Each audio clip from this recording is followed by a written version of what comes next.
System जो है वो खत्म होना चाहिए। तो इंडियन कल्चरल सिस्टम को बर्बाद करने के लिए मैकॉले को यहां भेजा गया। मैकॉले जब यहां आया तो उसने इस देश का एक सर्वे कराया, और सर्वे करा के उसमें रिपोर्ट क्या आई? रिपोर्ट आई कि हिंदुस्तान का जो कल्चरल सिस्टम है वो यहां के गुरुकुलों पर टिका हुआ है। इस देश में स्कूल्स चलते थे जिनको गुरुकुल कहा जाता था, और सारे देश में स्कूलिंग सिस्टम कैसा था? 1835 में ये जो सर्वे हुआ उसी की रिपोर्ट मैं आपको कोट कर रहा हूं। अंग्रेजों ने और अंग्रेजों के कई 1500-1600 ऑफिसर्स लगे मैकॉले के आदेश पर कि आपको यह सर्वे करना है कि हिंदुस्तान की संस्कृति किस पर टिकी हुई है। तो उस सर्वे से निकला कि यहां की पूरी संस्कृति स्कूलों पर टिकी हुई है, गुरुकुलों पर टिकी हुई है, आश्रम पद्धति से स्कूल चलते हैं। तो स्कूलों में क्या क्या पढ़ाते हैं? तो जो सर्वे है उस सर्वे की रिपोर्ट में एक ही हिस्सा मैं आपको दे रहा हूं तो आपको पता चले कि यह देश कैसा रहा होगा।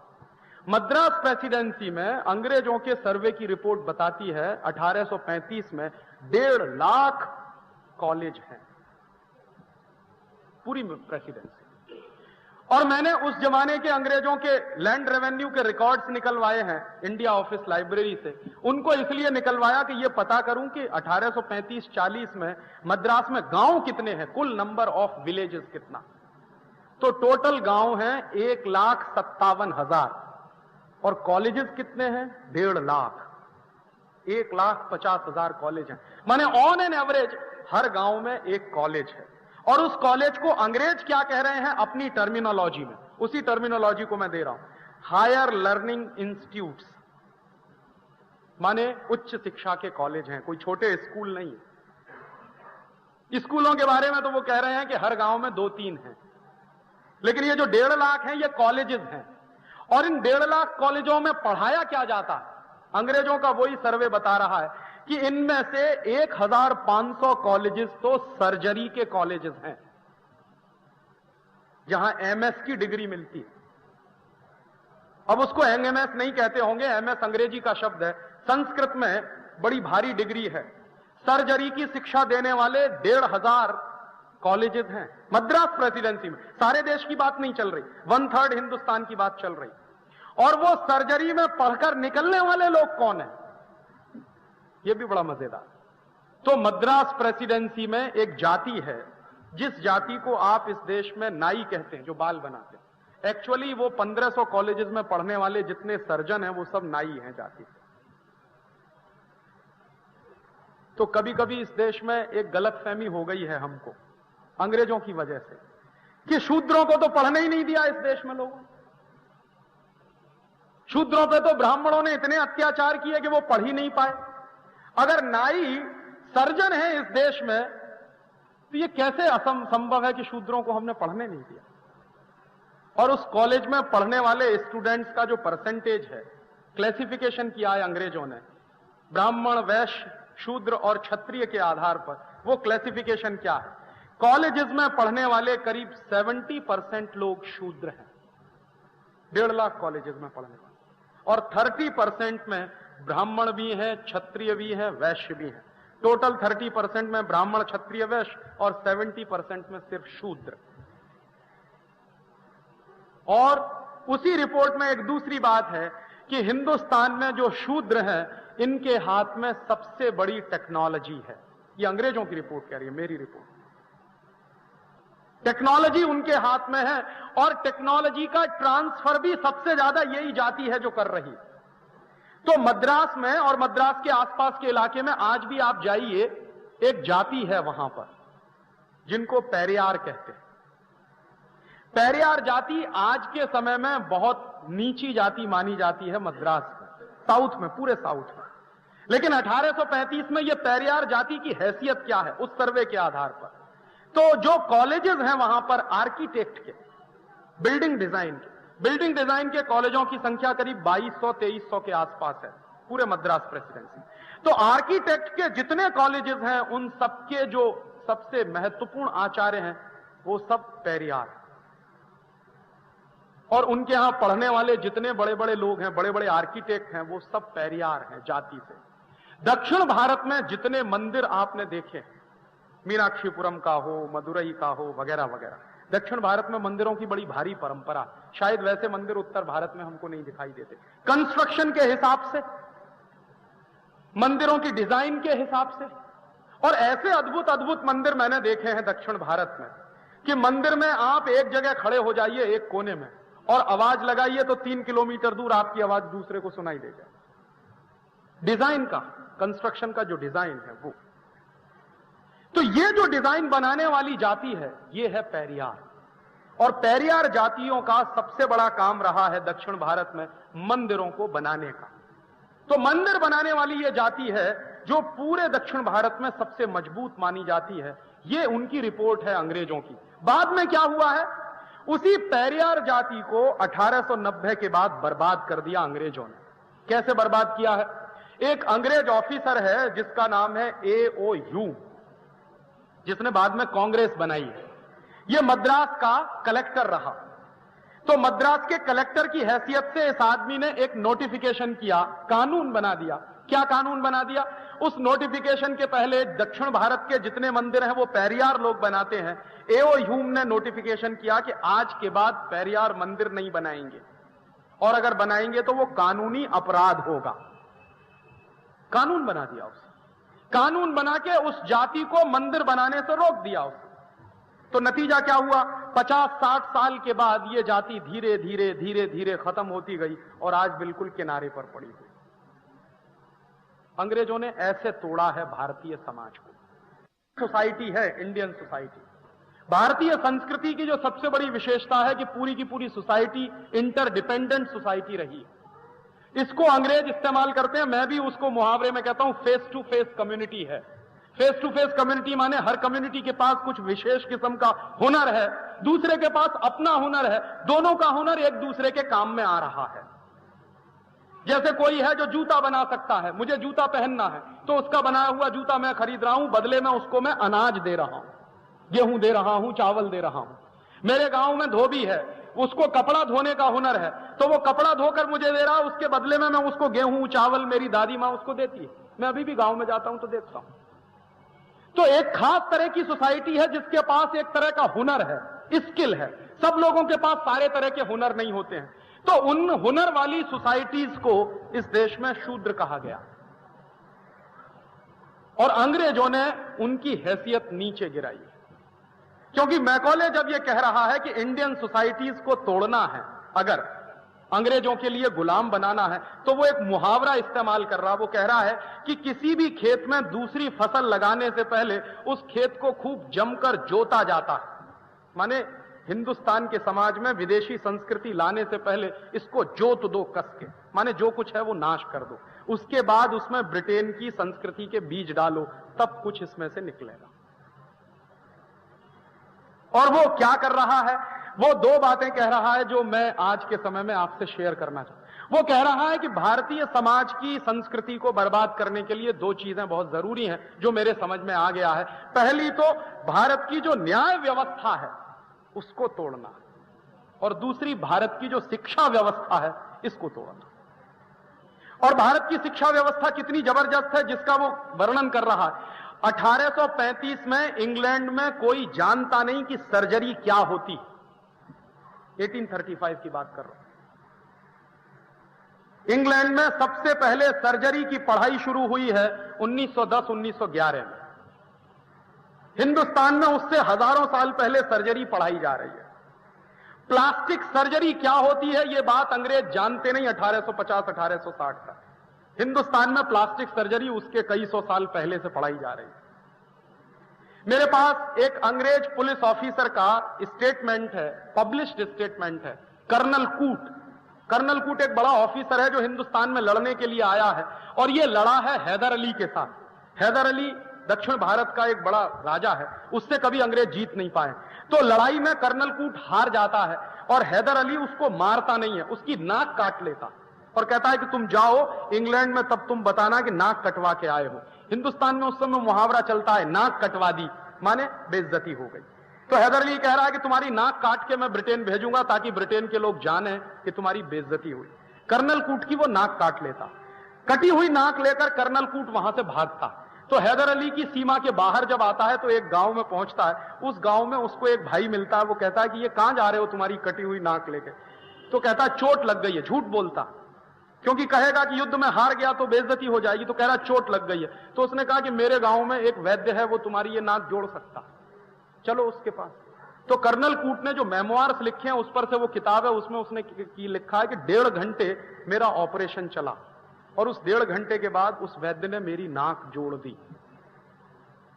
उसके बाद जब वो इंग्लैंड गया है वापस, तो उसका एक दोस्त था जो बड़ा सर्जन है लंदन में, उसको वो कहता है कि तुमको तो कुछ नहीं आता, जाके सीख के आओ, हिंदुस्तान में लोग देखो कितनी बड़ी सर्जरी करते। तो वो आता है इंग्लैंड, लंदन से यहां आता और 6-7 साल यहां रहता है, सर्जरी सीख कर जाता है। उसके बाद लंदन में सर्जरी इंट्रोड्यूस होती। हमको ठीक उल्टा बता रहे कि जो कुछ लाए वो अंग्रेज लाए, नहीं तो तुम्हारे पास कुछ था ही नहीं इस देश में। सच्चाई उसके उल्टी है कि अंग्रेज यहां से जो कुछ ले गए हैं उसी पे अपनी मोहर लगा के हमको पेश कर रहे हैं कि देखो हम ले आए ये तुम्हारे लिए। तो इतना बड़ा एजुकेशन सिस्टम इस देश में चलता है तो उसके पीछे कुछ गहरी व्यवस्थाएं होंगी। अंग्रेज उसको खत्म कर रहे हैं। उसके लिए मैकॉले कानून बना रहा है। उस कानून का नाम है इंडियन एजुकेशन एक्ट। तो इंडियन एजुकेशन एक्ट जब लागू होता है इस देश में, तो पहली बात उसमें क्या है कि जितने गुरुकुल चल रहे हैं इनको इल्लीगल घोषित करो। अंग्रेज सरकार यह फैसला कर रही है। और गुरुकुलों को इल्लीगल अगर घोषित कर दिया जाएगा तो गुरुकुलों को दान देने वाले जो लोग हैं वो सब इल्लीगल हो जाएंगे। तो गुरुकुलों को दान नहीं मिलेगा, और गुरुकुलों को दान नहीं मिलेगा तो गुरुकुल अपने आप ही बंद होने वाले हैं। उसके बाद हम क्या करेंगे? हम कॉन्वेंट स्कूल इस देश में खोलेंगे। फिर ये उसकी प्लानिंग है। उस प्लानिंग से एजुकेशन एक्ट आता है, लागू होता है, गुरुकुलों को दान बंद किया जाता है, गुरुकुलों में पढ़ाने वाले लोगों पर अत्याचार होते हैं, उनको मारा जाता है, पीटा जाता है, जेल में बंद किया जाता है। और कुछ साल के बाद पता चला धीरे धीरे गुरुकुल बंद होने लगते हैं। फिर अंग्रेजों ने सबसे पहला कॉन्वेंट स्कूल खोला है कलकत्ता, और उस कॉन्वेंट स्कूल में बच्चों को पढ़ाई के लिए एडमिशन करवाना है। उसके लिए एक आदमी इस देश में खड़ा किया गया, उसका नाम है राजा राममोहन राय। राजा राममोहन राय इस देश में खड़े किए गए हैं अंग्रेजों की तरफ से, ताकि अंग्रेजों का जो कॉन्वेंट स्कूल खुला है उसमें बच्चों को लाने की जिम्मेदारी उनके ऊपर है। और राजा राममोहन राय अंग्रेजों के बड़े भारी समर्थक व्यक्ति हैं। इतिहास में इतना तो शायद आपने पढ़ा ही होगा कि अंग्रेजी शिक्षा को हिंदुस्तान के गांव-गांव में फैलाने का काम राजा राममोहन राय ने किया। उसके पहले Raja Rammohan Roy east India company में क्लर्क हैं और नौकरी करते हैं। बाद में उनको नौकरी से छुट्टी दी जाती है और कहा जाता है कि तुमको तुम्हारी तनख्वाह मिलेगी, बस गांव-गांव में कॉन्वेंट स्कूल खोल दो और बच्चों को उसमें लाने की तुम्हारी जिम्मेदारी। अब उस जमाने में कोई मां बाप अपने बच्चों को कॉन्वेंट में भेजता नहीं। क्यों नहीं भेजता? सबको लगता है कि यह फालतू का स्कूल है। तो राजा राममोहन राय गांव-गांव जाते हैं। एक गांव का किस्सा मैं आपको सुनूं तो आपको थोड़ा पता चले। वर्धमान एक जगह है कलकत्ता के पास, बंगाल। वर्धमान में गए हैं राजा राममोहन राय और वहां के गांव के लोगों की मीटिंग बुला के कन्विंस कर रहे हैं कि आप अपने बच्चों को कॉन्वेंट स्कूल में भेजिए। तो एक गांव का किसान उनसे पूछता है कि क्या मिलेगा वहां हमारे बच्चों को? तो कहते हैं अंग्रेजी पढ़ाई जाएगी। तो किसान पूछता है उस अंग्रेजी से क्या होगा? कि आपके बच्चे अंग्रेजों जैसे हो जाएंगे। तो वो पूछ रहा है कि फिर अंग्रेजों जैसे हो जाएंगे तो हमारा क्या फायदा? तो वो कुछ बता नहीं पा रहे हैं। फिर एक तर्क वो दे रहे हैं कि आपके बच्चे टाई लगाएंगे, सूट बूट पहनेंगे। तो गांव वाला पूछता है ये टाई क्या होती है? उसको मालूम नहीं कि टाई क्या होती है। और सही ही बात है, इस गर्म देश में टाई लगाने का कोई मतलब नहीं। तो वो पूछ रहा है टाई क्या होती है? तो वो कहता है कि एक कपड़ा होता है, उसको गले के चारों तरफ बांध दिया जाता है। तो राजा राममोहन राय से वो किसान पूछ रहा है कि इसका इस्तेमाल क्या है? तब वो बता रहा है राजा राममोहन राय कि ब्रिटेन में सर्दी बहुत पड़ती है और इतनी ठंडी पड़ती है कि हर समय जुकाम रहता है लोगों को। तो गले के नजदीक एक कपड़ा बांधते हैं ताकि बार बार उससे नाक पोंछ सके। तो वो किसान कह रहा है कि मेरे देश में तो गर्मी पड़ती है, फिर मेरे गांव के बच्चों को तो जरूरत नहीं टाई लगाने की। तो राजा राममोहन राय बेचारे निराश होकर उस गांव से वापस लौटते हैं और गांव का कोई भी आदमी अपने बच्चे को कॉन्वेंट में भेजने को तैयार नहीं। और इसी के साथ साथ एक दूसरी बात और बताऊं आपको, यहीं से जुड़ी हुई, कि ये कॉन्वेंट स्कूल यूरोप में क्यों खुले हैं। वहां क्यों चलाए गए कॉन्वेंट स्कूल? यूरोप में एक बड़ी भारी परंपरा है, हजारों साल पुरानी। वो परंपरा क्या है? बच्चों को लावारिस छोड़ दिया जाता। अभी ये बंद हुई है, पिछले 200 साल पहले, उसके पहले ये चलती थी। बच्चा पैदा हुआ, चर्च के सामने छोड़ दिया। बच्चा पैदा हुआ, अनाथ आश्रम में छोड़ दिया। हजारों साल से ये उनकी वो परंपरा है, उनकी सिस्टम है। क्यों है ये परंपरा? तो इंग्लैंड की हिस्ट्री जब मैं पढ़ रहा था तो मुझे पता चला कि गरीबी इतनी है कि बच्चों को पालना मुश्किल, तो बच्चों को छोड़ देते। बच्चा पैदा हुआ, चर्च के सामने छोड़ दिया या अनाथ आश्रम में छोड़ दिया। बच्चे को साथ रखने का रिवाज नहीं है, इसलिए आप जानते हैं कि वहां 10-11 साल के बाद बच्चा कोई मम्मी पापा के साथ रहता नहीं, सब छोड़ के चले जाते। और हजारों साल से तो बचपन में भी साथ रखने की परंपरा नहीं है। अभी ये परंपरा थोड़ी बदली। तो ये जो लावारिस बच्चे होते हैं, ये जो अनाथ बच्चे होते हैं, इनको कहां रखा जाए, ये यूरोप में बड़ी भारी प्रॉब्लम रही। तो उनके लिए कॉन्वेंट स्कूल खोले गए। माने कॉन्वेंट स्कूल में वो बच्चे जाते हैं यूरोप में जिनके मम्मी का पता नहीं, जिनके पप्पा का पता नहीं, जो लावारिस हैं। हमारे बच्चे क्यों जाते हैं? यहां तो मम्मी भी है, यहां तो पप्पा भी है। और आज से 200 साल पहले कोई मम्मी पापा अपने बच्चों को कॉन्वेंट में भेजने को तैयार नहीं है, इतनी तर्क सुनने के बाद भी कि टाई लगाएगा तो ऐसे करेगा। और आज तो लाइन लगी हुई है, पहले से ही कॉन्वेंट में एडमिशन करा। बच्चा पैदा नहीं हुआ उसके पहले रजिस्ट्रेशन करा दो भाई, नहीं मिलेगी जगह।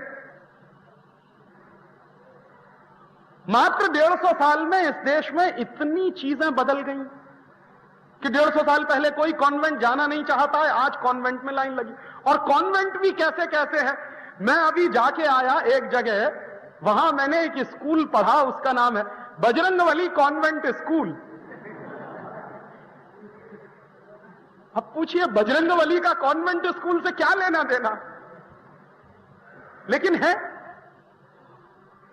तो गांव गांव में, गली गली में वो जो कॉन्वेंट स्कूल खुल गए हैं, ये आज की देन नहीं है, ये मैकॉले की देन है। और मैकॉले उनको ला रहा है बहुत सिस्टमैटिक तरीके से। फिर उनमें सिलेबस क्या पढ़ाया जाएगा? 1858 में पहली बार सिलेबस तय हो रहा है कि कॉन्वेंट स्कूल में सबसे पहली शिक्षा क्रिश्चियनिटी की दी जाएगी। तो क्रिश्चियनिटी की शिक्षा दी जा रही है, उसी के हिसाब से किताबें बन रही हैं, उसी के हिसाब से सिलेबस बन रहा है। और जबरदस्ती इस देश में कॉन्वेंट स्कूलों का सिस्टम आ रहा। पहले 1860 में इन कॉन्वेंट स्कूलों को कॉन्वेंट स्कूल नहीं कहते थे, अंग्रेजी दस्तावेजों में इनका नाम है फ्री स्कूल्स। तो free schools is equal to convent school उस जमाने में। अभी वो सब के सब कॉन्वेंट स्कूल हो गए। क्यों कॉन्वेंट स्कूल खोले गए हैं यूरोप में?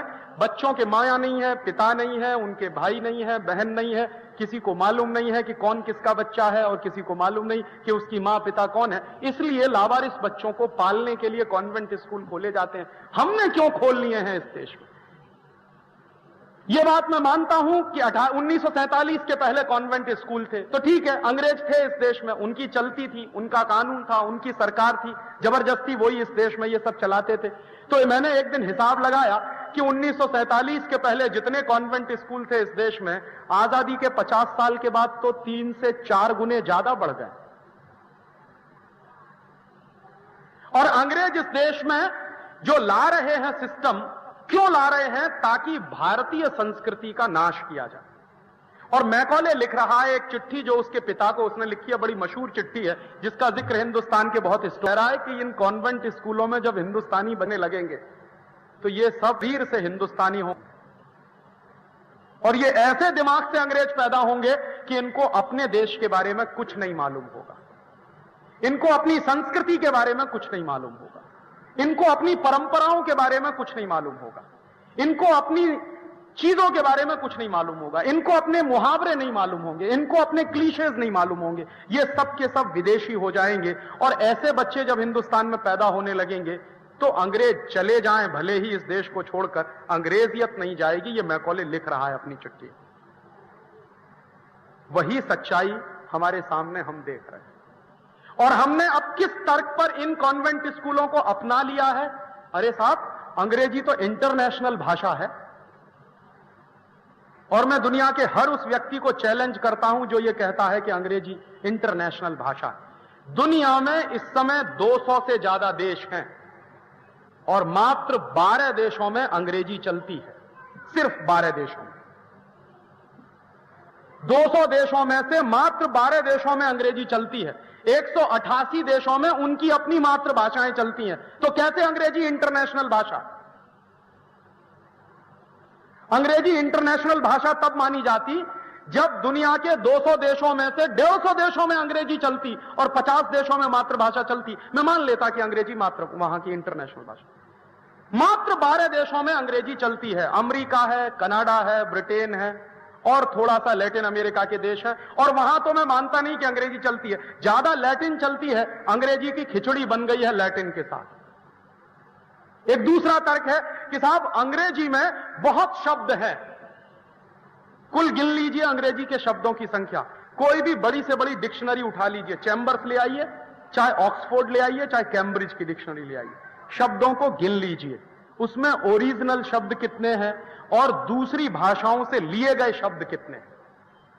तो आपको पता चलेगा कि पूरी अंग्रेजी भाषा में उनके अपने ओरिजिनल वर्ड्स मात्र 12,000 हैं, ओनली 12,000। और अकेले गुजराती में ओरिजिनल शब्दों की संख्या 40,000 है, सिर्फ गुजराती में। हिंदी की तो बात छोड़ दीजिए। मराठी में ओरिजिनल शब्दों की संख्या 40 से 45,000 है। हिंदी में अपने ओरिजिनल शब्दों की संख्या 70,000 से ऊपर है। तो अंग्रेजी में शब्द हैं कहां के? फिर अंग्रेजी के शब्द सब चोरी किए हुए शब्द हैं, या तो फ्रेंच के हैं, या तो लैटिन के हैं, या तो ग्रीक भाषा के पुराने शब्द हैं, या तो इधर साउथ ईस्ट एशिया की कुछ लैंग्वेजेस चली हैं उनके शब्द हैं। अंग्रेजी के पास अपना कोई शब्द नहीं। और यह भाषा इतनी लाचार है, इतनी पंगु है कि चाचा हो, ताऊ हो, मामा हो, फूफा हो, सब अंकल, चाची हो, ताई हो, भाभी हो, नानी हो, सब आंटी, उनके पास इसके अलावा शब्द ही नहीं है।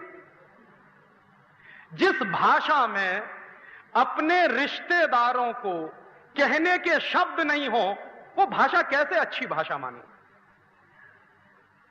और इसमें ऐसा घनचक्कर हो जाता है, कभी कभी इन लॉज हैं, अब पता नहीं उनकी तरफ के हैं कि हमारी तरफ के हैं, वो लड़की वालों की तरफ के हैं कि लड़के वालों की, दोनों ही इन लॉज हो जाते हैं।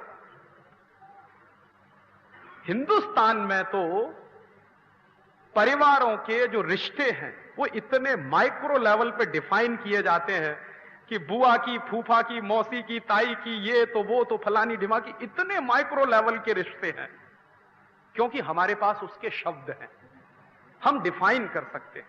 उनके पास शब्द ही नहीं है डिफाइन करने। कैसे हम माने कि ये अंग्रेजी बहुत अच्छी भाषा है?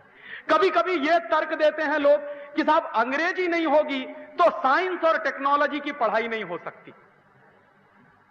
और मैं कहता हूं कि बिना अंग्रेजी के ही साइंस और टेक्नोलॉजी की पढ़ाई होती है। और दुनिया में 2 देश इसका उदाहरण है, जापान और फ्रांस। पूरे जापान में आप चले जाइए, इंजीनियरिंग के जितने कॉलेज हैं, मेडिकल साइंस के जितने कॉलेज हैं, सब में पढ़ाई जापानीज में होती है, कोई अंग्रेजी में नहीं पढ़ता। जापान के चार्टर्ड अकाउंटेंट्स, जापान के मैनेजमेंट में काम करने वाले सारे स्टूडेंट जापानीज में पढ़ते हैं। तो साइंस और टेक्नोलॉजी की पढ़ाई सिर्फ अंग्रेजी में होती है, यह दुनिया का सबसे रद्दी तर्क है। फ्रांस में चले जाइए, बचपन से लेकर और उच्च शिक्षा तक सब फ्रेंच में पढ़ाया जाता है। और फ्रांस में तो मैं रहा हूं, तो मैंने देखा है कि किसी आदमी को अंग्रेजी में बात करिए तो ऐसी नाक चढ़ा के यूं कर लेता है कि आपने पता नहीं कितना बड़ा अपराध कर दिया। और टूटी फूटी फ्रेंच में आप उससे 2 शब्द कह दीजिए, मैसिए, बॉन्सोir, बस इतना खुश हो जाएगा कि आपने मेरी फ्रेंच तो बोली, भले ही टूटी फूटी बोली। और मैंने एक बार एक फ्रेंच साइंटिस्ट हैं जिनके साथ मैंने काम किया सोरबोन में, जब मैं यहां साइंटिस्ट था। एक बार मैंने उनको पूछा कि आपने अपनी थीसिस किस भाषा में लिखी? वो फ्रांस के सबसे बड़े साइंटिस्ट हैं इस समय, और अभी 2 साल पहले उनको नोबेल प्राइज मिला। मैं जब उनके साथ काम करता था तब उनका नाम था नोबेल पैनल में, लेकिन मिला नहीं था। अभी 2 साल पहले नोबेल प्राइज मिल गया। तो मैंने एक दिन उनसे पूछा कि आपने अपनी थीसिस किस भाषा में लिखी? तो उनका स्वाभाविक है, फ्रेंच में लिखी। तो मैंने कहा आपको कभी किसी ने टॉन्ट नहीं कसा कि आपने अंग्रेजी में क्यों नहीं लिखा? तो उन्होंने कहा मैं कोई पागल आदमी, जिसको कहना हो कहता रहे। मुझे लगता है जिस भाषा में मैं सबसे अच्छा काम कर सकता हूं उसी भाषा में मैंने काम किया। और तब उन्होंने मुझे एक बात कही जो मैंने मेरे जीवन में भी महसूस की। उसने मुझे कहा राजीव, जब भी कोई मौलिक काम तुमको करना हो तो तुम विदेशी भाषा में कर नहीं सकते, ये बात तुम लिख लो किसी भी डायरी में। मौलिक काम जब तुमको करना होगा तो तुम तुम्हारी मातृभाषा में ही कर पाओगे, किसी दूसरी भाषा में तुम कर नहीं सकते। हां, नकल करनी हो किसी दूसरे की तो तुम मातृभाषा छोड़कर दूसरी भाषा में कर सकते हो, लेकिन कोई मौलिक काम तुमको करना हो तो तुम जो है कभी कर नहीं सकोगे अंग्रेजी में। और मजाक में उन्होंने मुझसे कहा जो बात बिल्कुल सच है, उन्होंने कहा तुम ये बताओ कि हिंदुस्तान में नोबेल लॉरियट क्यों नहीं पैदा होते? तुम्हारा देश जब गुलाम था तो 2 नोबेल लॉरियट पैदा हुए। पहला नोबेल लॉरियट था रविंद्रनाथ टैगोर। रविंद्रनाथ टैगोर ने किस भाषा में लिखी है गीतांजलि? बांग्ला में लिखी। बांग्ला में लिखी हुई गीतांजलि पर नोबेल पुरस्कार मिला है उनको, अंग्रेजी में लिखे हुए लेखों पे नहीं मिला। क्यों नहीं मिला? क्योंकि अंग्रेजी में रविंद्रनाथ टैगोर उतना अच्छा लिख नहीं सकते जितना अच्छा बांग्ला में लिख सकते। और दूसरे थे जगदीश चंद्र बसु। जगदीश चंद्र बसु की पूरी थीसिस बांग्ला भाषा में है। तो वो कहते थे कि तुम्हारे देश में जब अंग्रेजों का राज्य चलता था तो 2 नोबेल पुरस्कार वाले लोग पैदा हुए, अब तो तुम्हारा राज्य चलता है तो लाइन लग जानी चाहिए थी। पता चला कि आजादी के बाद एक भी नहीं है। अकाल ही अकाल है इस देश में नोबेल लॉरियट का। और जबकि हमसे छोटे छोटे देश हैं, स्वीडन है, डेनमार्क है, नॉर्वे है। स्वीडन, डेनमार्क, नॉर्वे को मैं कहूं तो सिटी कंट्रीज हैं। हमारे एक एक शहर की जितनी आबादी है उनका कुल आबादी है पूरे देश की। तो दुनिया भर में जो पिद्दी से देश हैं उनके यहां हर साल नोबेल पुरस्कार, हर साल नोबेल लॉरियट पैदा होते हैं। हमारा 96 करोड़ का देश, हम एक नोबेल लॉरियट पैदा नहीं कर पाते। कारण क्या है? चिंतन हमारा मातृभाषा में नहीं। और चिंतन अगर मातृभाषा में नहीं कर सकते तो कभी भी विकास होता नहीं दिमाग का। ये बहुत बड़ी गलतफहमी है हमको कि अंग्रेजी में पढ़ के हमारा बच्चा ज्यादा इंटेलिजेंट बनेगा। ये मैं उनकी बात कह रहा हूं, मेरी बात नहीं कह रहा।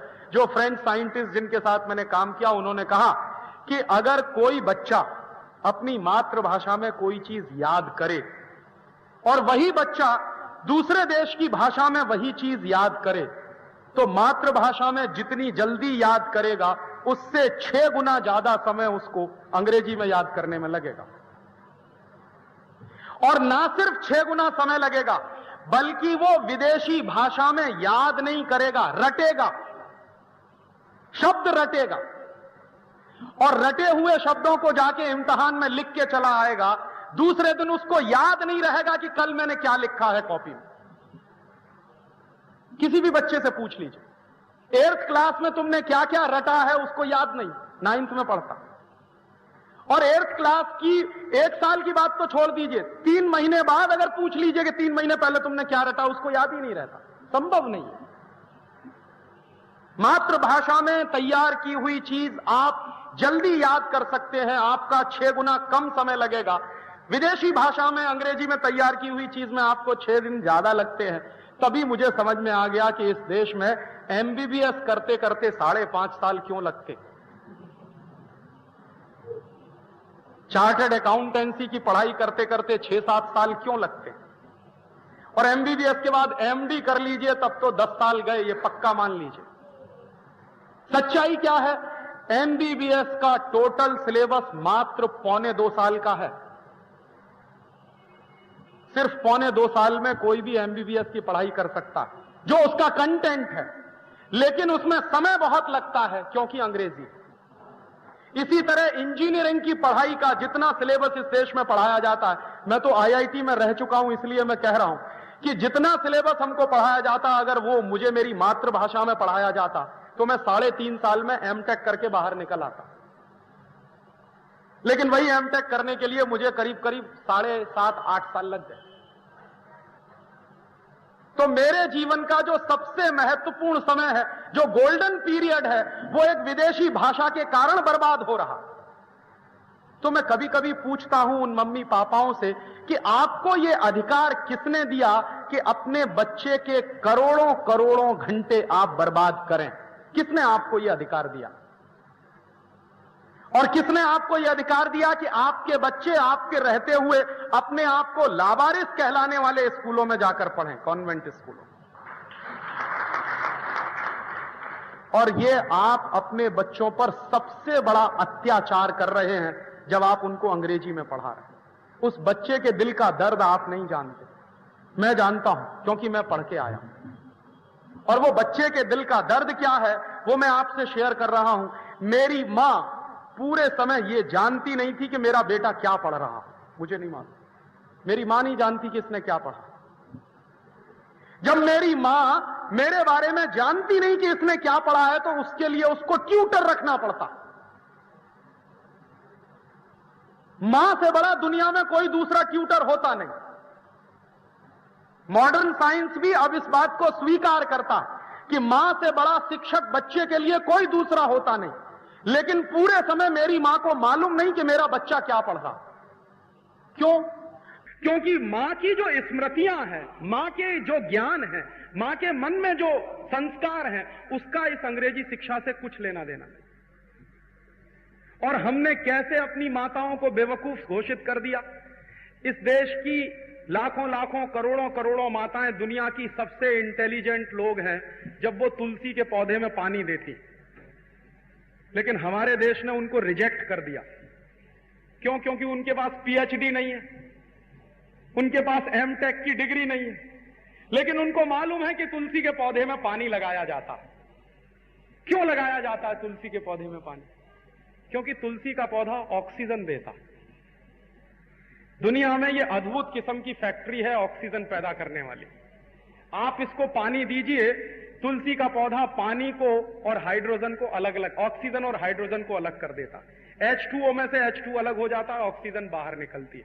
और उसको अपने फोटोसिंथेसिस की प्रक्रिया को पूरा चलाने में पानी की बहुत जरूरत होती है। इसलिए मेरी मां रोज तुलसी के पौधे को पानी देती है। कितनी बड़ी साइंटिफिक काम कर रही है वो। लेकिन हमने तो कहा वो तो बेकार है, पढ़ी लिखी नहीं, क्योंकि उसको पीएचडी नहीं मिली। और साक्षरता किसको करनी है? मेरी मां को कहने आएंगे कि तुम साक्षर हो जाओ, क्योंकि तुमको एबीसीडी लिखना नहीं आता। लेकिन वो इतनी बड़ी साइंटिस्ट है कि रोज तुलसी के पौधे में पानी दे रही है। मेरे जैसे बेवकूफ जो डिग्री लेके निकलते हैं, उनको मालूम नहीं कि तुलसी के पौधे में पानी दिया जाता। हमको नहीं पढ़ाया किसी ने कि तुलसी के पौधे में पानी दिया जाता। मेरी मां को उसकी मां ने पढ़ाया कि तुलसी के पौधे में पानी दिया जाता। कितना बड़ा वैज्ञानिक कर्म वो कर रही है। लेकिन हम कह रहे हैं वो तो पढ़ी लिखी नहीं है, क्योंकि साक्षर नहीं है। तो हम किसको साक्षर बनाने जा रहे हैं? उन लोगों को साक्षर बनाने जा रहे हैं जो हमसे ज्यादा शिक्षित हैं। हम जो कुछ नहीं जानते हैं वो मान के बैठे हैं कि सारी साक्षरता हमारे ही पास है, क्योंकि हम जानते हैं A for apple, B for boy, C for cat. वो मेरी मां नहीं जानती। उसको कहना होगा तो वो कुछ और तरीके से कहेगी। वो आ फॉर अरिहंत कह देगी, लेकिन उसको ये नहीं मालूम ए फॉर एप्पल होता। तो हमने कह दिया कि वो तो बेकार है, वो तो पढ़ी लिखी नहीं है, उसको तो कुछ आता नहीं है, उसको साक्षर बनाना है। और सच्चाई ये है कि साक्षरता हमको उससे सीखनी चाहिए कि तुलसी के पौधे में पानी क्यों दिया जाता है। यह दुनिया का सबसे बड़ा वैज्ञानिक कर्म है। नीम का दातुन क्यों किया जाता है? यह दुनिया का सबसे बड़ा वैज्ञानिक कर्म। ये वैज्ञानिक कर्म करने वाले लोग हिंदुस्तान के गांव गांव में रहते हैं, लेकिन हमने क्या किया है? वो ही बेवकूफ है, क्योंकि वो अंग्रेजी नहीं जानते। और हम अंग्रेजी जानने वाले लोग शायद दुनिया के सबसे बड़े इडियट हैं। ये मैं बहुत कन्विक्शन से कह रहा हूं, क्योंकि हम में से कोई भी आदमी वो काम कर नहीं सकता जो गांव का किसान करता। एक बार मैं एक गांव में गया तो एक किसान को मैंने देखा बैल को खोलते हुए और हल में जोतते हुए। तो मैंने थोड़ी देर 2 मिनट अपने मन में सोचा कि मान लो ये काम मुझे करना पड़े तो बैल कहीं होगा और मैं कहीं होऊंगा। मैं नहीं कर सकता उस काम को। बैल को कहां से खोलकर कैसे हल में लगाना है, ये स्किल उसके पास है। और जिस आदमी के पास इतना बड़ा स्किल है, उसको हमने कहा ये अनस्किल्ड लेबर है।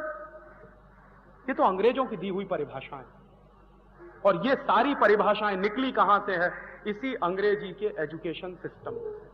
हमने होशियार किसको माना, हमने इंटेलिजेंट किसको माना? पटर पटर अंग्रेजी में 10-12 वाक्य जो बोल सके, भले ही ग्रामेटिकली वो इनकरेक्ट हो, लेकिन जो जितनी फास्ट अंग्रेजी बोले वो उतना इंटेलिजेंट। ये हमने मान्यताएं बना ली। जबरदस्ती गुजराती बोल सकते हैं, अच्छी मराठी बोल सकते हैं, इंप्रेशन जमाने के लिए धड़ाधड़ अंग्रेजी में बोलते चले जाए ताकि सामने वाले पे रौब पड़े। किस पे रौब डाल रहे हो भाई? तुम तो खुद अपने मन में इतने हीन हो गए हो कि अपनी मातृभाषा में बात नहीं कर सकते। और जो समाज अपनी मातृभाषा से कट जाता है उस समाज का कभी भला नहीं होता। जापान गुलाम हुआ था अंग्रेजों का, ये आज की बात नहीं है, 300-350 साल पुरानी बात है। और जापान में कॉन्वेंट स्कूल खोल दिए थे अंग्रेजों। उन कॉन्वेंट स्कूलों में पढ़ाने के लिए कुछ 5-1 लाख जेसुइट्स लोगों की फौज खड़ी की गई थी जापान में। जापान जब आजाद हो गया ब्रिटेन की गुलामी से, तो जापानीज लोगों ने सबसे पहला काम जानते हैं क्या किया था? अंग्रेजी स्कूलों का नाश कर दिया था। और उस दिन के बाद से जापानीज लोगों ने संकल्प लिया था कि कोई बच्चा अंग्रेजी में नहीं पढ़ेगा, सब बच्चे जापानीज में पढ़ते हैं। और आज दुनिया में जापान की इकोनॉमी अमेरिका की इकोनॉमी से टक्कर ले रही है। चाइना एक दूसरा देश, कोई भी बच्चा वहां अंग्रेजी में नहीं पढ़ता। और चाइना की इकोनॉमी दुनिया में इस समय 2nd लार्जेस्ट इकोनॉमी मानी जाती है। सबसे ज्यादा वाइब्रेंट इकोनॉमी है चाइना की इकोनॉमी। ऐसे ही दुनिया में फ्रांस है, कोई अंग्रेजी में नहीं पढ़ता, लेकिन फ्रांस यूरोप में इस समय काफी आगे है।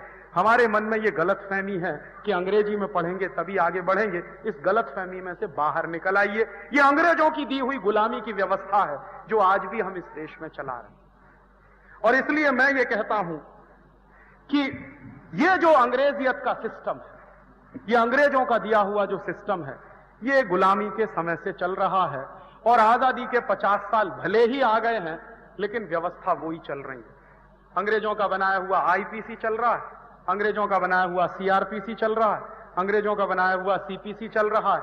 कभी कभी एक मजाक में मेरे कुछ दोस्त मुझको कहते हैं कि राजीव, अगर अंग्रेज नहीं आते तो इस देश में न्याय नहीं मिलता। करो अंग्रेज आए तो न्याय मिला इस देश को। तो मैं उनको एक कहानी सुनाता हूं कि अंग्रेजों के पहले कैसा न्याय था और अंग्रेजों के बाद कैसा न्याय है। हमारे देश में एक राजा था, उसका नाम था चंद्रगुप्त विक्रमादित्य। उसके राज्य में 2 महिलाओं में झगड़ा हो गया। क्या झगड़ा हुआ? एक बच्चा था, उसको क्लेम करने वाली 2 माताएं थी। एक माता कहती थी कि ये मेरा है, दूसरी कहती थी ये मेरा है। अब उस झगड़े को लेकर, उस केस को लेकर दोनों माताएं गई कोर्ट में। राजा की जुडिशियल काउंसिल बैठी, मुकदमा पेश किया गया। एक महिला खड़ी हुई, उसने सिद्ध किया कि ये मेरा बच्चा। दूसरी भी खड़ी हो गई, उसने भी सिद्ध कर दिया कि ये मेरा बच्चा। राजा ने कहा कि तलवार ले आओ, आधा आधा काट दो, आधा एक को दे दो, आधा दूसरे को दे दो। जैसे ही राजा ने तलवार मंगाई और बच्चे को काटने की बात कही, वैसे ही असली मां खड़ी हो गई और कहने लगी, नहीं नहीं, बच्चों को काटो मत, भले ही इसको दूसरी मां को दे दो। क्योंकि कोई भी असली मां होगी अपनी आंखों के सामने कैसे अपने बच्चे को कटता हुआ देखेगी। राजा को पता चल गया कि यही असली मां है, तो राजा ने उस बच्चे को उसकी असली मां को दे दिया। 2.5 मिनट के अंदर पूरे केस का फैसला हो गया। यही केस लेकर आप सुप्रीम कोर्ट में चले जाइए, कम से कम 20 साल लग जाएंगे आपको, पता नहीं चलने वाला कि कौन असली मां है और कौन नकली मां है। 20 साल से पहले इस केस का फैसला हो नहीं सकता। अंग्रेजों के पहले ऐसा न्याय था कि 2.5 मिनट में केस का फैसला होता था।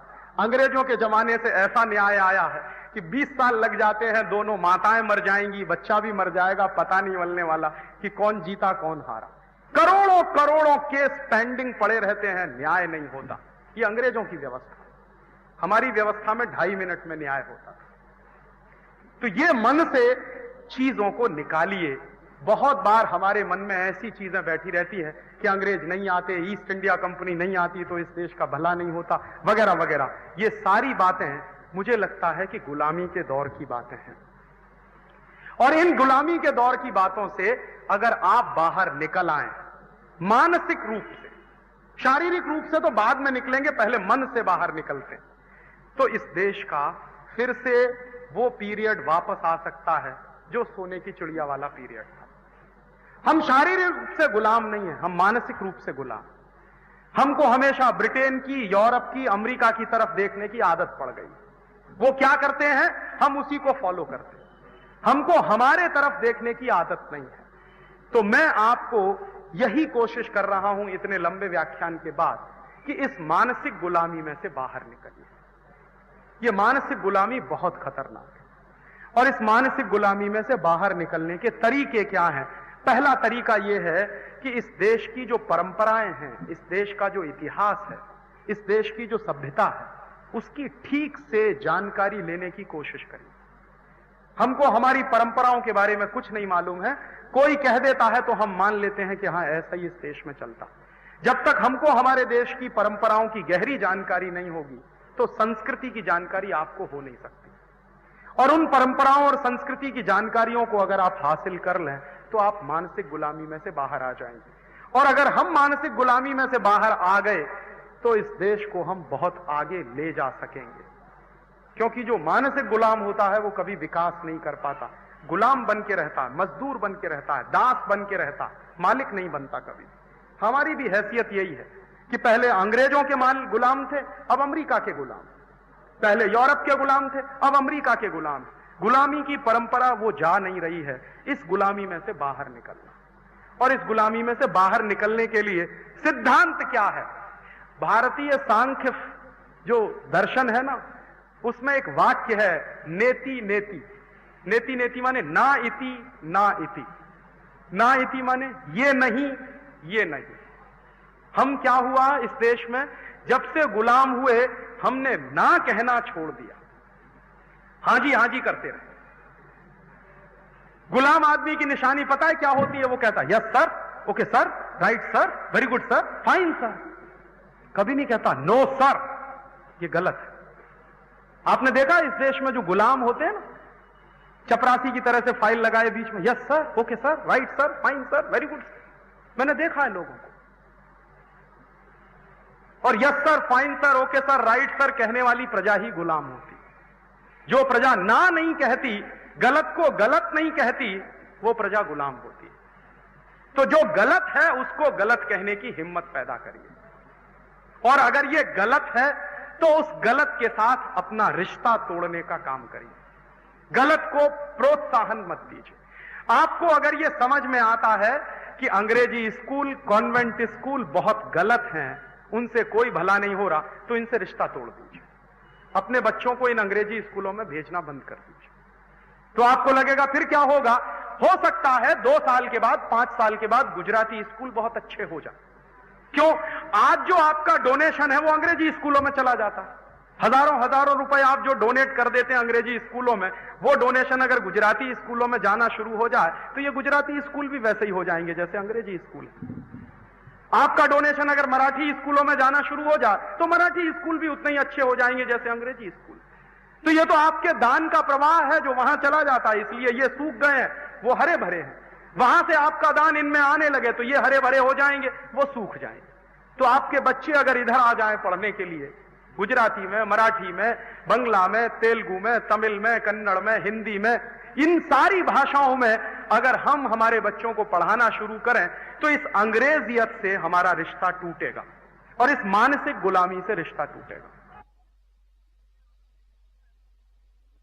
और मुझसे आप पूछेंगे जापान ने इतनी तरक्की क्यों कर ली है, तो मैं एक ही जवाब दूंगा कि जापान के लोगों में अपनी मातृभाषा से जितना प्यार है उतना ही अपने देश से प्यार है। जिस देश के लोग अपनी मातृभाषा से प्यार नहीं करते वो कभी देश से प्यार करते नहीं है, झूठा दिखावा करते। जो अपनी मातृभाषा को नहीं मानता वो देश को कैसे मानेगा? इसलिए जापान के बच्चों में बचपन से कूट कूट कर नेशनैलिटी की भावना भरी जाती है। और हम हिंदुस्तान के प्रधानमंत्री हैं जो अंग्रेजी में बात करते हैं उनके साथ। तो कभी भी ये बात सच नहीं है कि हमारा बच्चा अंग्रेजी में नहीं पढ़ेगा तो वो पीछे रह जाएगा। सच्चाई इसके उल्टी है कि जब आपका बच्चा मातृभाषा में पढ़ेगा तभी वो होशियार बनेगा और तभी उसका डेवलपमेंट होगा। उसका कारण क्या है? उसका सीधा सा कारण है अगर आपका बच्चा मातृभाषा में कोई चीज याद करे तो जितनी जल्दी याद करेगा उससे 6 गुना ज्यादा समय उसको लगता है अंग्रेजी में याद करने में। अगर कोई सवाल आपका बच्चा आधा घंटे में याद कर सकता है गुजराती में, तो वही सवाल याद करने के लिए उसको कम से कम 3 घंटा लगेगा। तो क्या हो रहा है, इस देश का हर वो विद्यार्थी जो अंग्रेजी माध्यम से पढ़ रहा है, वो विद्यार्थी अपने जीवन में 6 गुना ज्यादा समय बर्बाद कर रहा है। और इस हिसाब से अगर हम माने इस देश में विद्यार्थियों की कुल संख्या अगर 10 करोड़ की है, तो हिंदुस्तान के विद्यार्थियों का 60 करोड़ घंटे का समय हम बर्बाद कर रहे हैं सिर्फ इसलिए कि उनको अंग्रेजी माध्यम में पढ़ाया जाए। और कई लोग मुझको कहते हैं कि राजीव भाई, अंग्रेजी बहुत बड़ी अच्छी भाषा है, अंग्रेजी बहुत समृद्ध भाषा है। और उनको मैं ये तर्क देता हूं कि किसी भी भाषा की समृद्धि इस बात से तय होती है कि उसमें कितने शब्द हैं। और अंग्रेजी भाषा में कुल मिलाकर मात्र 12,000 शब्द हैं, और मात्र 12,000 शब्दों वाली भाषा है अंग्रेजी। गुजराती भाषा में कुल मिलाकर इस समय 40,000 शब्द हैं। तो समृद्ध भाषा गुजराती है या अंग्रेजी है? मराठी भाषा में इस समय 48,000 से ज्यादा शब्द हैं। और हिंदी की बात मैं करना शुरू करूं तो हिंदी में लगभग 70 से 80,000 शब्द हैं। तो समृद्ध भाषा अंग्रेजी नहीं है, समृद्ध भाषा गुजराती है, मराठी है, हिंदी है, तेलुगु है, तमिल है, कन्नड़ है, मलयालम है। ये सारी भाषाएं समृद्ध हैं। और एक जानकारी और दे दूं, अंग्रेजी दुनिया की सबसे रद्दी भाषा है। क्यों? क्योंकि इस भाषा के नियम कभी भी एक जैसे नहीं होते। दुनिया में सबसे अच्छी भाषा वो मानी जाती है जिसके नियम हमेशा से एक जैसे हों। जैसे संस्कृत भाषा के जो नियम आज से 1000 साल पहले थे, वही नियम आज भी हैं। लेकिन ये बात आप अंग्रेजी के बारे में नहीं कह सकते। अंग्रेजी में आज से मात्र 200 साल पहले दिस लिखा जाता था TIS, और आज लिखा जाता है THIS। मात्र 200 साल पहले दिस लिखते थे TIS करके, और आज लिखते हैं THIS। ये क्या चक्कर है? अंग्रेजी में मात्र 150 साल पहले जिन शब्दों की स्पेलिंग अलग होती थी, उन शब्दों की स्पेलिंग बदल गई है, बहुत बड़े पैमाने पर बदल गई। और अंग्रेजी भाषा एक ऐसी भाषा है जिसमें पता ही नहीं चलता, प्रोनंसिएशन कभी एक जैसा होता नहीं, एक्सेंट कभी एक जैसा होता नहीं। ऑस्ट्रेलिया में आप जाइए, कोई भाई आपसे कहेगा, अगर उसको कहना है टुडे, तो ब्रिटेन में जाइए तो टुडे कहेगा, ऑस्ट्रेलिया चले जाइए तो कहेगा टुडाय टुडाय टुडाय। तो कभी कभी मुझे आश्चर्य होता था कि टुडाय माने क्या होता है? TO2 और DIE माने मरने के लिए, और जबकि वो कह रहा है आज माने टुडे। समझ में ही नहीं आता। स्कॉटलैंड में चले जाइए एक प्रोनाउंसिएशन मिलेगा, आयरलैंड में चले जाइए दूसरा मिल जाएगा, इंग्लैंड में आ जाइए तीसरा मिल जाएगा, ऑस्ट्रेलिया चले जाइए चौथा मिल जाएगा, अमेरिका पहुंच जाइए 5वां मिल जाएगा। अमेरिका और ब्रिटेन में यही झगड़ा होता है, एक की अंग्रेजी में Z का ज्यादा प्रयोग करते हैं, दूसरे में S का ज्यादा प्रयोग करते हैं। कोई नियम ही नहीं बना पाए आज तक वो इस बात के लिए। इस हिसाब से तो अंग्रेजी दुनिया की सबसे रद्दी भाषा। और फिर एक जानकारी और दे दूं, बहुत लोग ये तर्क देते हैं कि अंग्रेजी इंटरनेशनल लैंग्वेज है, और मैं आपको बता रहा हूं कि सारी दुनिया में मात्र 12 देश हैं जहां की मातृभाषा अंग्रेजी है, बाकी 188 देशों की मातृभाषा अंग्रेजी नहीं है। बाकी 188 देश जो हैं उनकी मातृभाषाएं अंग्रेजी से अलग हैं। तो दुनिया में अगर 200 देश हैं और उन 200 देशों में मात्र 12 देशों में अंग्रेजी मातृभाषा है, तो ये अंग्रेजी इंटरनेशनल लैंग्वेज कैसे हो गई? ये तो माइनॉरिटी की लैंग्वेज है। और जनसंख्या के हिसाब से देखना शुरू कर दीजिए तो अंग्रेजी बोलने वालों की जनसंख्या दुनिया में मुश्किल से कुल जनसंख्या का 2-3% है, बस मुश्किल से 2-3%। पूरी दुनिया की अगर कुल जनसंख्या हम माने 6 अरब की, 600 करोड़ की, तो उसमें मुश्किल से 3% लोग हैं जो अंग्रेजी बोलते हैं या समझते हैं। बाकी सारे के सारे लोग नॉन अंग्रेजी वाले लोग हैं। तो कैसे मैं मान लूं कि ये इंटरनेशनल लैंग्वेज है? उस हिसाब से अगर मानी जाए तो दुनिया में इंटरनेशनल लैंग्वेज तो चाइनीज हो सकती है, क्योंकि सबसे ज्यादा लोगों द्वारा चाइनीज बोली जाती है दुनिया में। और दूसरे नंबर की अगर कोई भाषा हो सकती है तो वो हिंदी ही हो सकती है, क्योंकि चाइनीज के बाद हिंदी सबसे ज्यादा लोगों द्वारा बोली जाने वाली भाषा है। और अंग्रेजी सबसे रद्दी भाषा जानते हैं क्यों है? क्योंकि अंग्रेजी में चाचा अंकल है, ताऊ भी अंकल, मामा भी अंकल है तो मौसा भी अंकल, फूफा भी अंकल है तो फूफा जैसा भी कोई अंकल है, चाची आंटी है, ताई भी आंटी है, मामी भी आंटी है, मौसी भी आंटी है। अब जरा बताइए कि मामी और मौसी में कितना फर्क है? जरा बताइए तो सही कि क्या मामी और मौसी दोनों बराबर हो सकती है? या मामा और ताऊ दोनों एक हो सकते हैं क्या? या काका और मामा दोनों एक हो सकते हैं क्या? उनके यहां तो सब आंटी हैं या अंकल हैं।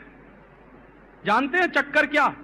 चक्कर यह है कि उनके पास अपने रिश्तों को डिफाइन करने के लिए शब्द नहीं है, और जिस भाषा में अपने रिश्तों को डिफाइन करने के शब्द नहीं हो वो सबसे रद्दी भाषा है। ये खामखा की गलतफहमी हमारे मन में आ गई है कि अंग्रेजी बड़ी ऊंची भाषा है। ये तो चूंकि अंग्रेज आ गए और हम उनके गलती से गुलाम हो गए, इसलिए अंग्रेजी आ गई इस देश में। अगर अंग्रेज नहीं आए होते तो शायद संस्कृत इस देश की राष्ट्रभाषा होती। और आज आपको एक जानकारी और दे दूं, दुनिया में कंप्यूटर के लिए सबसे ज्यादा वैज्ञानिक भाषा अगर कोई है तो वो संस्कृत है। और ये सारे वैज्ञानिक कह रहे हैं कंप्यूटर चलाने के लिए जो बेस्ट एल्गोरिथम तैयार किया गया है वो संस्कृत की मदद से तैयार हुआ। दुनिया में अमेरिका में जो सुपर कंप्यूटर चल रहे हैं उन सुपर कंप्यूटर्स की प्रोग्रामिंग अब संस्कृत में तैयार करने की कोशिश चल रही। शायद आप नहीं जानते, आपसे ज्यादा संस्कृत पर रिसर्च इस समय जर्मनी में चल रही है। काहे को चल रही है? क्यों? पागल नहीं है वो लोग। वो जानते हैं कि इस भाषा में कितना खजाना छुपा हुआ। वो जानते हैं कि इस भाषा में, हिंदुस्तान में लाखों लाखों दस्तावेज अभी भी रखे हुए हैं संस्कृत में, जिनमें बेशकीमती खजाने छुपे हुए हैं, और आपको आपकी भाषा से काटकर एक विदेशी भाषा में डाल दिया गया है। और ये विदेशी भाषा में बहुत गहरा असर दिमाग पर पड़ता है। मैं चैलेंज के साथ कहता हूं, कोई भी बड़े से बड़ा 30 मार्खा अंग्रेजी बोलता है तो जानते हैं क्या करता है? पहले मातृभाषा में सोचता है, फिर उसको ट्रांसलेट करता है, माने 2 गुनी मेहनत करता है, तब अंग्रेजी बोलता है। और आपको एक जानकारी और दे दूं, आप अपने जीवन के अत्यंत निजी क्षणों में मातृभाषा इस्तेमाल करते हैं, कभी दूसरी भाषा निकलती नहीं मुंह से। जब बीमार होते हैं, कष्ट होता है, तो मां निकलता है मुंह से, मम्मी नहीं निकलता, मदर नहीं निकलता, मॉम नहीं निकलता। क्यों? और जब आप बहुत ज्यादा गुस्सा होते हैं तो भी गाली मुंह में मातृभाषा में ही निकलती है, अंग्रेजी में नहीं निकलती। तो आप अपने जीवन के जितने व्यस्ततम निजी क्षण होते हैं अपनी मातृभाषा में ही बात कर सकते हैं। और तब इस बच्चे को जिसको आपने अंग्रेजी में डाल दिया है उसके ऊपर कितना बोझा पड़ता है इसका आपको अंदाजा नहीं है। आप अपने घर में मातृभाषा में बातें करते हैं, कच्छी में बातें करते हैं, गुजराती में बातें करते हैं। बच्चा उसी को सुनते सुनते सीखता है। बच्चा सीखता कैसे है? बच्चा सीखता है नकल करके। तो जिस तरह से आप प्रोनाउंशिएट करते हैं वैसे ही बच्चा प्रोनाउंशिएट करने की कोशिश करता है, और उससे उसकी भाषा का विकास होता है। तो स्वाभाविक रूप से जो वो सीख कर आया है उसके ठीक उल्टी भाषा में आप उसको पढ़ने के लिए मजबूर करते हैं। तो नतीजा क्या निकलता है? नतीजा निकलता है कि वो बच्चा फिर पढ़ता नहीं है, रटता है चीजों को।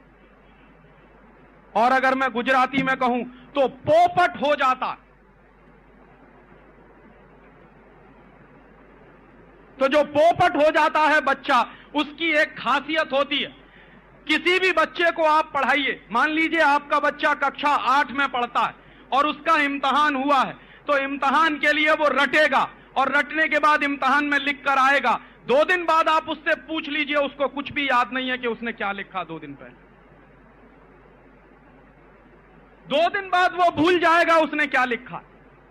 1 साल की तो बात ही छोड़ दीजिए, मुझे खुद याद नहीं है अंग्रेजी में जितनी चीजें मैंने रटी हैं, वो मुझे खुद याद नहीं, आज मुझे खुद याद नहीं। और इस अंग्रेजियत की शिक्षा व्यवस्था कैसा सत्यानाश करती है, वो मैं मेरा एक उदाहरण आपको देना चाहता हूं। मैं कक्षा 9 में जब पढ़ता था तो मुझको मार मार के एक फॉर्मूला सिखाया गया मैथमेटिक्स का, x प्लस वाई का whole square is equal to X square plus 2xy plus Y square. फिर इसी को सिखाया गया x minus Y whole square is equal to X square minus 2xy plus Y square. अक्सर क्या होता था, मैं भूल जाता था। क्या भूल जाता था? x प्लस वाई में प्लस होगा, x माइनस वाई में प्लस होगा, इसी में अक्सर भूल जाता था। तो अक्सर क्या होता था कि x प्लस वाई में माइनस 2xy लिखता था या x माइनस वाई में प्लस 2xy लिखता था। अक्सर गणित में मेरे नंबर कट जाते थे, तो मेरी पिटाई होती थी। और उस पिटाई के डर की वजह से मैंने एक बार 3 महीने सारी पढ़ाई बंद करके ये दोनों फॉर्मूले रटना शुरू किया। और 3 महीने रटता रहा। 10 किलो कॉपी मैंने भर दी होगी इन 2 फॉर्मूलों को रटने के लिए। लेकिन आज मैं कह रहा हूं कि इन दोनों फॉर्मूलों का मेरे जीवन में कोई इस्तेमाल नहीं। मैं 2 वर्ष तक एक रिसर्च प्रोजेक्ट में काम भी करता रहा वैज्ञानिक की हैसियत से। उस समय भी मेरे जीवन में इन दोनों फॉर्मूलों का कोई इस्तेमाल नहीं हुआ। और इन दोनों फॉर्मूलों को तैयार करने में मैंने मेरे जीवन का 3 महीना लगा दिया। पिटाई खाई, डांट खाई, अध्यापक से बेइज्जती सहन की कि तुम नालायक हो, तुमको ये 2 फॉर्मूले भी याद नहीं होते। तो इतनी पिटाई हुई, इतनी बेइज्जती हुई क्लास में, क्योंकि ये 2 फॉर्मूले याद नहीं होते थे। और इतना समय बर्बाद करके मैंने जो 2 फॉर्मूले याद किए, उनका मैं करूं क्या अपने जीवन में? और ऐसा एक नहीं है, मैं आपको सैकड़ों हजारों उदाहरण दे सकता हूं कि जो कुछ आपके बच्चे याद कर रहे हैं, जो कुछ आपके बच्चे पढ़ रहे हैं, उसमें से मुश्किल से 5% उनके जीवन में काम आने वाला है। 95% तो बेकार ही जाने वाला है। और लाद लाद के बोझा हमारे बच्चों पर, जानते हैं क्या बना रहे हैं? हमारे बच्चों को गधा बना रहे हैं। गधा क्या होता है? बोझा लादते जाइए, लादते जाइए, लादते जाइए। ऐसे ही हम हमारे बच्चों पर सिलेबस का बोझा लादते ही जा रहे हैं, लादते ही जा रहे हैं, लादते ही जा रहे हैं। माने हम हमारे बच्चों को गधा बना रहे हैं। इतना होमवर्क, ट्यूशन पढ़ाने आए वो भी होमवर्क देता है, स्कूल में पढ़ने जाए वहां भी होमवर्क मिलता है। और मैं आपको कह रहा हूं कि जो होमवर्क इनके टीचर्स देते हैं बच्चों के, उनसे पलटकर पूछ लीजिए, उनको नहीं आता वो होमवर्क कैसे होने वाला। मेरे एक बड़े परिचित दोस्त हैं हरीश भाई, उनका छोटा सा बच्चा कॉन्वेंट स्कूल में पढ़ता है। अभी एक दिन मैं उनके घर गया तो रो रहे थे, बड़े उदास थे। कहने लगे इसकी टीचर ने होमवर्क दे दिया। क्या होमवर्क दे दिया है? साइकिल के पूरे अस्थि पंजर के नाम लिख के ले आओ और उनका नाम लिखते हुए एक एक वाक्य इस्तेमाल कर लाओ। तो मैंने उस बच्चे से कहा कि अपनी टीचर को जाके कहना कि तुम एक एक वाक्य बनाकर दे दो, तब मैं देखता हूं कि वो कितनी पढ़ी लिखी है। जो होमवर्क अध्यापक नहीं कर सकते वो बच्चों पे लाद देते। और बाद में क्या होता है? उसकी खुन्नस निकालने के लिए बच्चों को मारते हैं, पीटते हैं, उनको डांटते हैं, उनकी बेइज्जती करते हैं और बच्चों का दिमाग कुंठित कर देते हैं।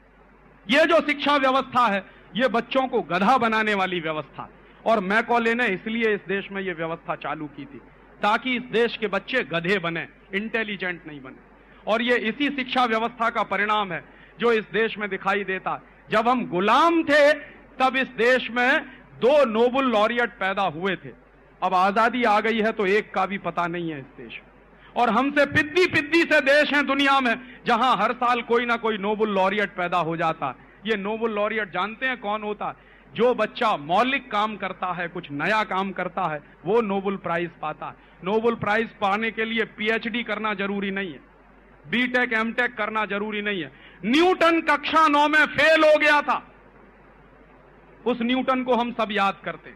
आइंस्टीन कक्षा 10 के आगे पढ़ नहीं पाया कभी, उस आइंस्टीन को हम याद करते। मैक्स प्लैंक ने इतनी बड़ी थ्योरी दी सारी दुनिया में, E is equal to H nu. वो E is equal to H nu theory देने वाला मैक्स प्लैंक कभी स्कूल गया नहीं, उसने स्कूल का मुंह नहीं देखा। शेक्सपियर कभी किसी विद्यालय में से पीएचडी करके नहीं आया। और हमारे देश में देखिए, तुलसीदास ने कौन से विश्वविद्यालय में से पीएचडी ली थी, जरा बताइए। और उनकी लिखी हुई रामचरितमानस हिंदुस्तान के गांव गांव में गाई जाती। महर्षि वेदव्यास ने कौन सी यूनिवर्सिटी से डिग्री ली थी, जो उनकी महाभारत सारे देश में गाई जाती और उस पर रिसर्च की जाती। डिग्री लेने से कभी इंटेलिजेंट होने का कोई वास्ता नहीं, बल्कि इस देश में तो यह सिद्ध हुआ है, जिसने डिग्रियां नहीं ली हैं वो इंटेलिजेंट हुए हैं इस देश में, और उन्होंने मौलिक काम किए। डिग्री लेने वाले तो बोझे के नीचे दबे रहते हैं, उनका मेंटल डेवलपमेंट नहीं हो पाता। और तब मैं आपसे कुछ कहने आया।